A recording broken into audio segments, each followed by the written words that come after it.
大家好，我是超子。您知道茶叶蛋怎么做又香又入味吗？煮茶叶蛋，很多人都缺少了关键2步，难怪不好吃。接下来就跟着我的视频看一下该怎么做吧。首先准备新鲜的母鸡蛋，放入碗中。最近鸡蛋又降价了，我们这里3块钱一斤，1枚鸡蛋不到5毛钱，自己做好吃又实惠。先往鸡蛋里面放入2小勺盐，少许白醋，加入1点清水，用手揉搓清洗。盐和白醋都可以杀菌，放白醋可以软化蛋壳，在卤的时候更加容易入味。很多人都忽略了这一步。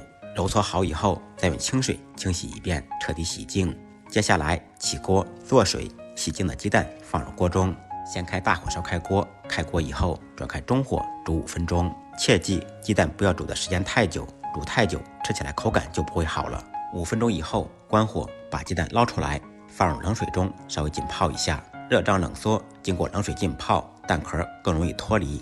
浸凉以后，再用勺子在蛋皮上面轻轻的敲打，蛋壳敲碎以后卤出来，纹路更漂亮，而且更入味。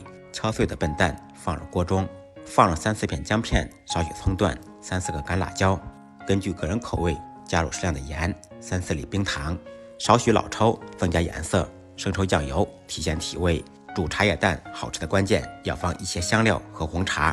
这一大包有5小袋，1小袋能煮20、30个鸡蛋，卤出来香味浓郁，比外面卖的还好吃。